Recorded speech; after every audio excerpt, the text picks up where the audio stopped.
Hi, everyone. This is Melissa Tonneson coming at you with another commentary track of a Shirley Temple film. This time we feature 1936's Captain January. Shirley would make 4 films that year, Captain January being the first of those 4. Filming for this movie began in November of 1935, and I'm going to be referring often to a script marked final that was dated October 15th, 1935. This script would most likely have been the script that the principal actors had in hand, but of course there will be a change.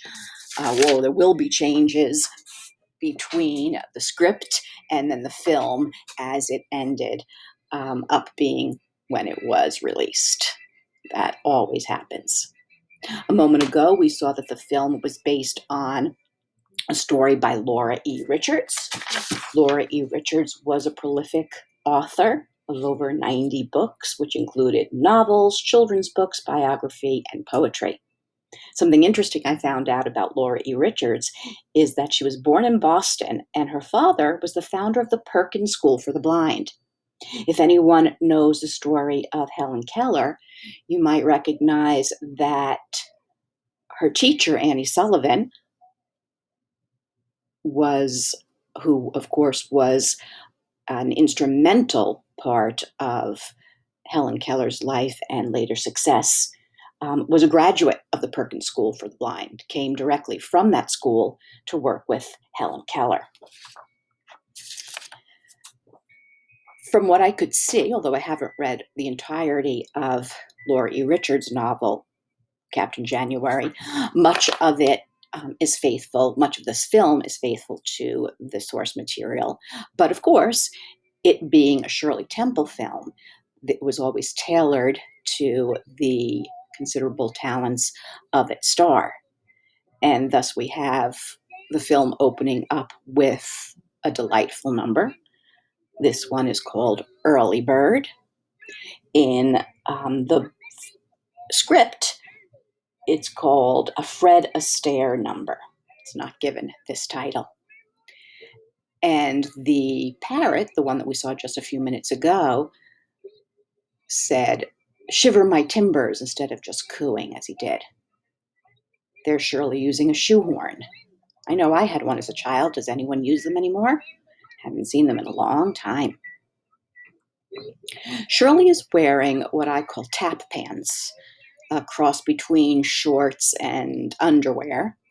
And the shorts that she's wearing, 2 pair of those shorts, because very often there were multiples of costumes so that if one got ruined, they wouldn't have to stop filming. They could just move right on with the second pair. Oh, watch as the towel moves. You can see that it'll move again if you watch carefully. But those shorts were offered for sale a few years ago by a seller on Ruby Lane, an online, not quite an auction place, but more of a purchase place. And this pair was offered for sale. The great and brilliant Rita Dubus was the one to notice that they were from this film. They were labeled as Shirley Temple, and they do in fact have her name inside.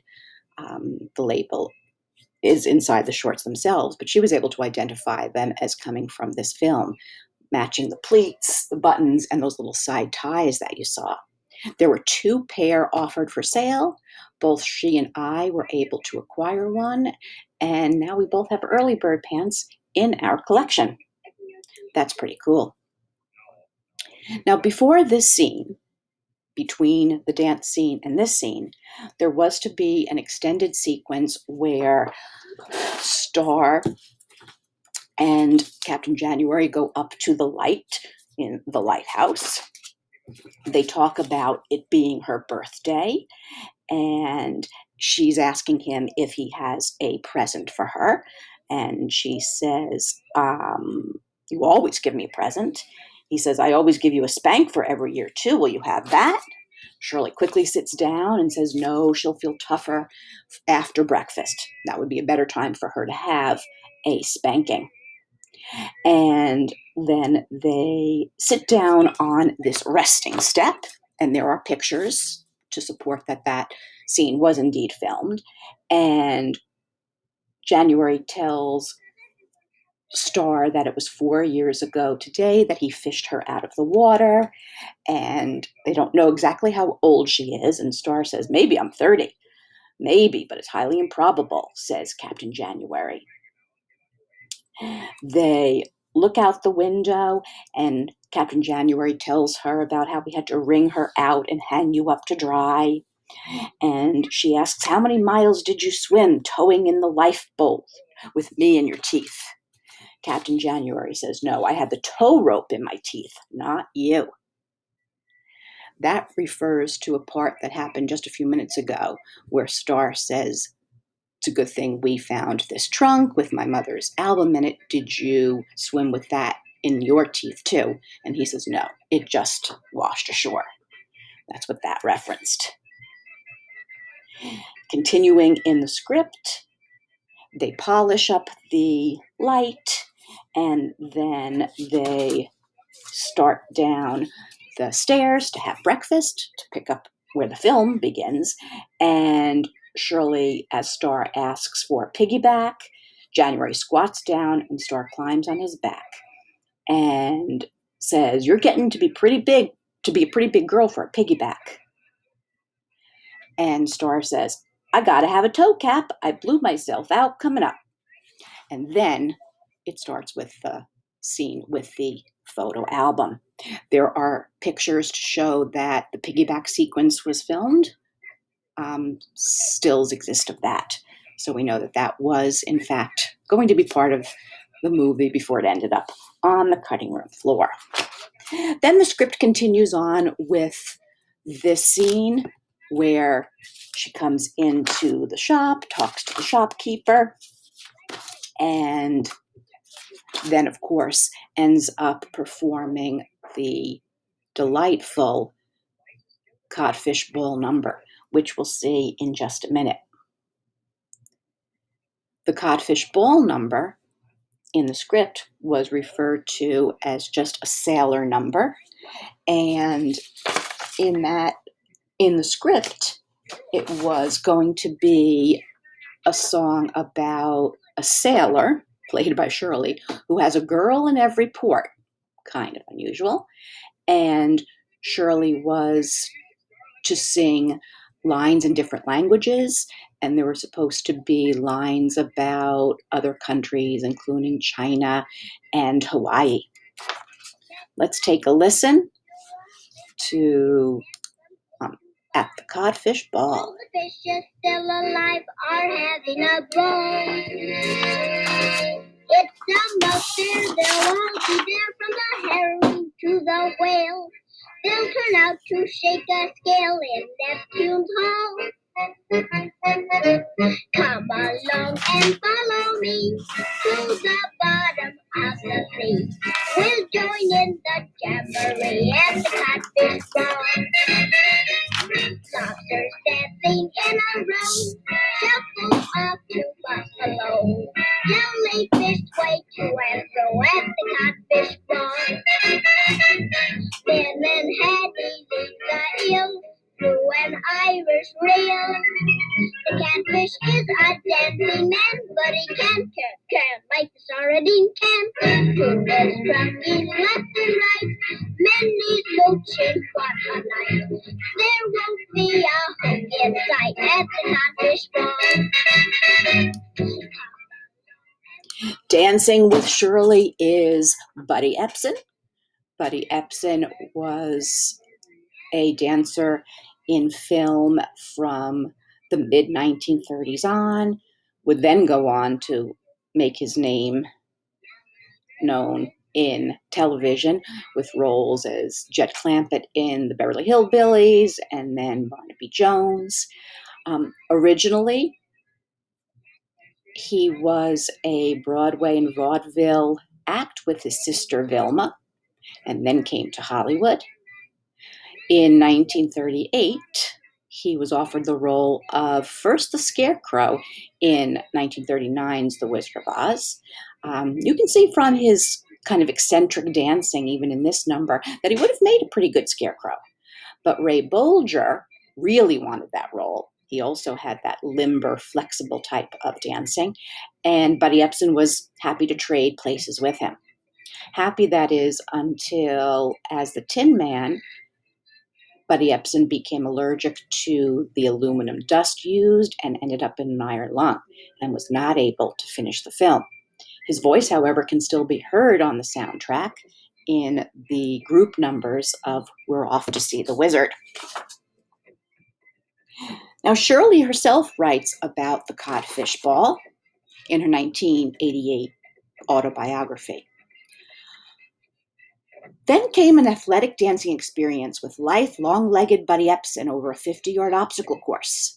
Somehow in our long, complex sequence, he shortened his stride and I learned to fly.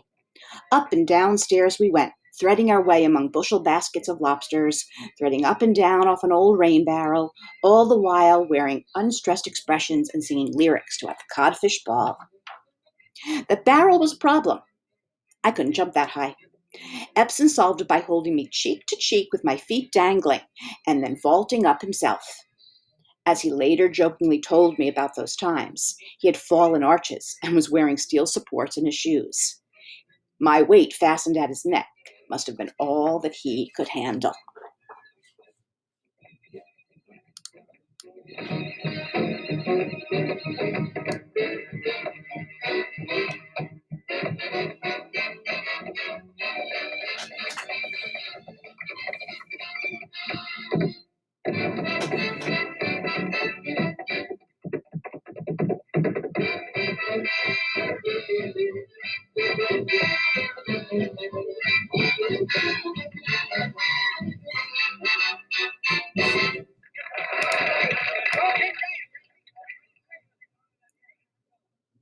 The little outfit, sailor outfit that Shirley is wearing, did come to the 2015 Love Shirley Temple auction of Shirley's costumes and personal effects, and was acquired by a Shirley's Army member. It was offered with a different pair of shoes and a different pair of pants. So it really was just the midi top that was in the auction. The auction had placed it or paired it with a white pair of pants, also from Captain January, but used later in a different sequence. So both the top and pants were used in the film, just not together.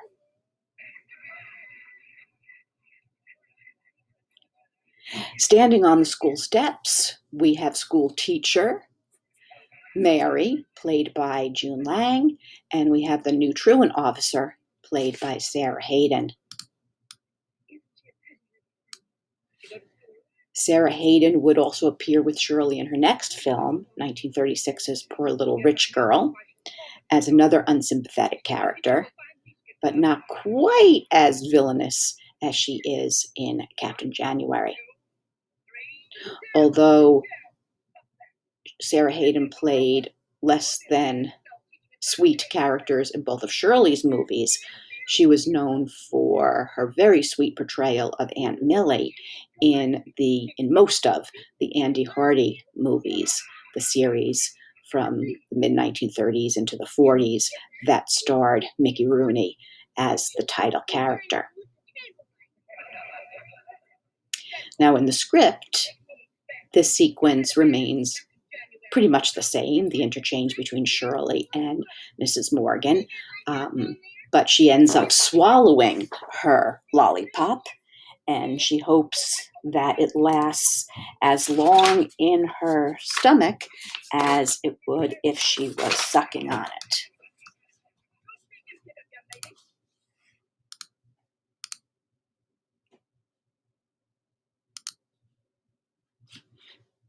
Thanks for bearing with me.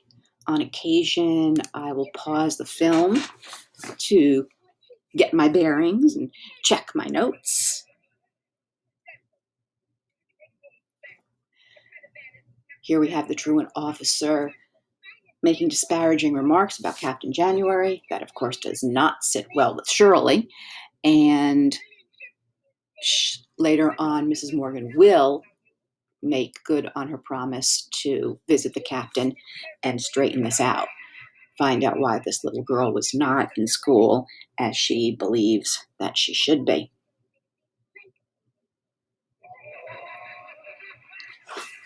The filming of Captain January took place on Stage 8, Sound Stage 8, which was built in 1933. But in November of 1935, after Fox star Will Rogers died in a tragic airplane crash, the stage was then dedicated to him. Shirley was part of that dedication, which featured Irvin Cobb and Joseph Schenck and some of the other luminaries, including, I believe, the mayor of Los Angeles at the time, or possibly the governor of California. I'd have to check that.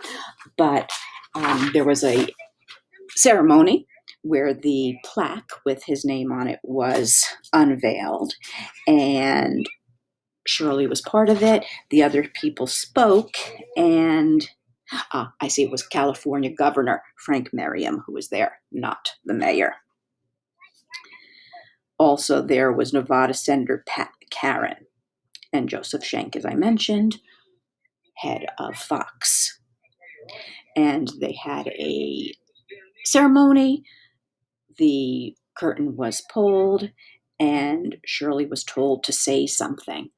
And what she said was, "I loved him too."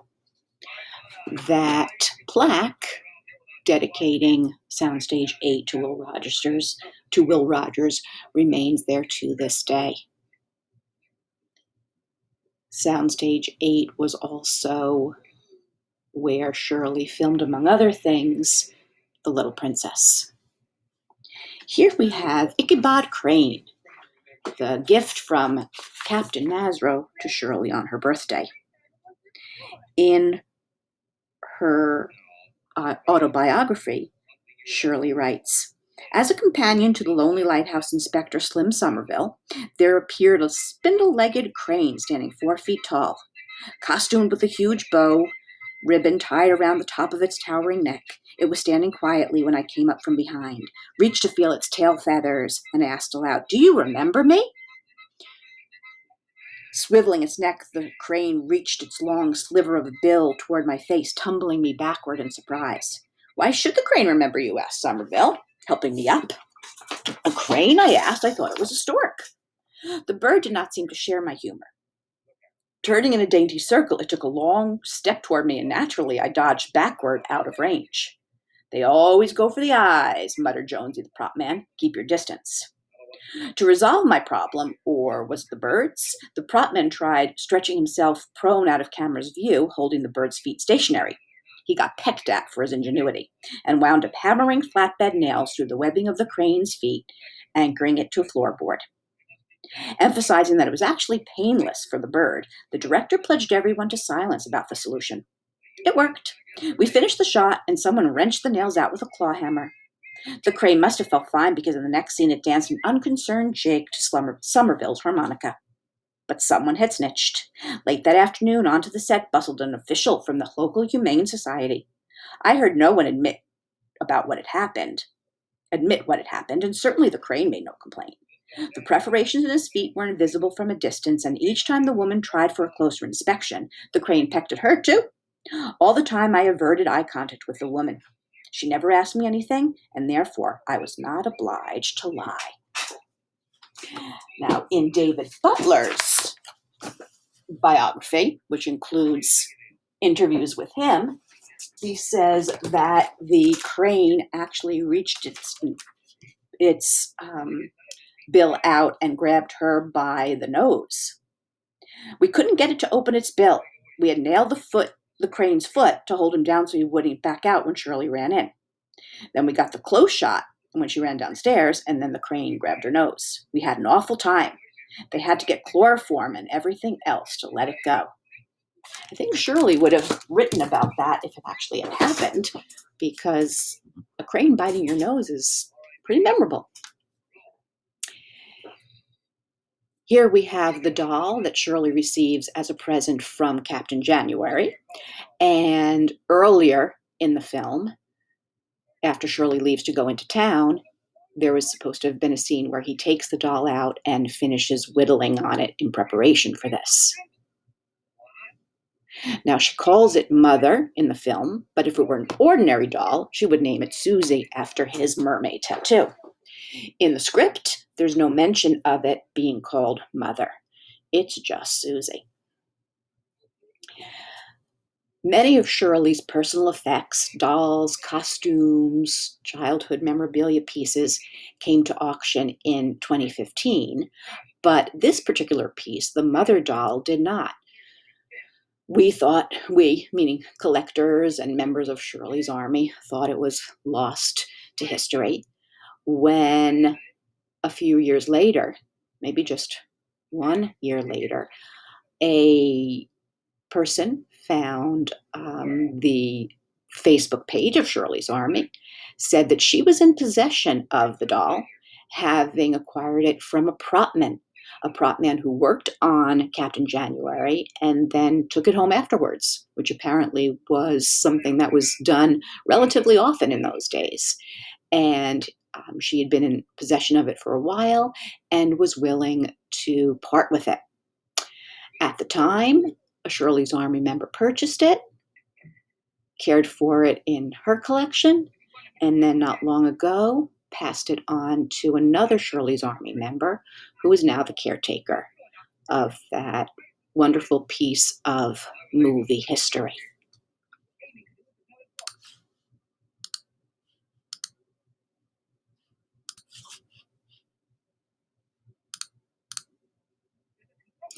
Thank you for taking that little pause with me.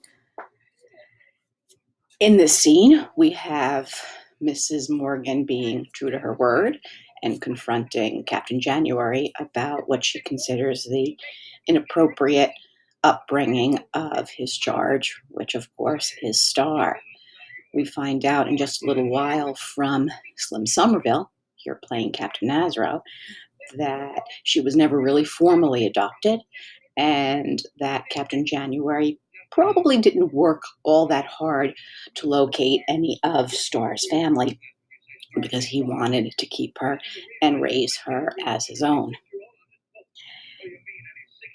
In this sequence, Agatha Morgan, as a truant officer, wants to know why Star has not been in school and sets up a test, an examination for Shirley to see what grade she belongs in, and then, of course, leaves. In the film, after this scene, the three, Shirley, Slim, and Guy, go to a children's dress shop where she picks out an outfit for the examination so that she can look lovely, which, of course, she looks lovely anyway, but to suit Mrs. Morgan. That sequence does not appear in the script.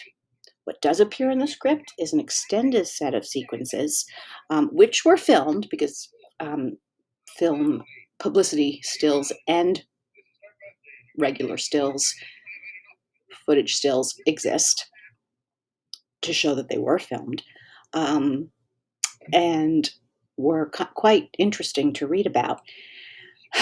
In this sequence, Shirley goes out to play with Ichabod, as she says here.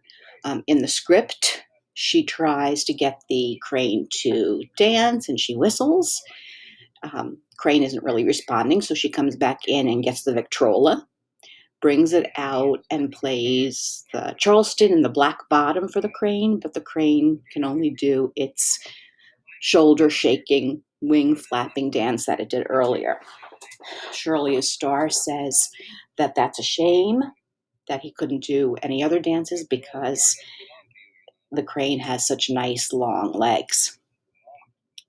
In the script, the interchange between these two characters remains the same, except Captain January asks Captain Nasro for $50. It's not mentioned in the script why he asks for that.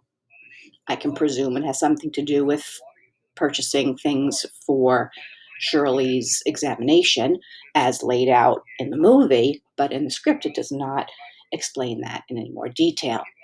Shirley, however, a star, overhears Captain January saying that he needs $50 so that Shirley does not go to an institution.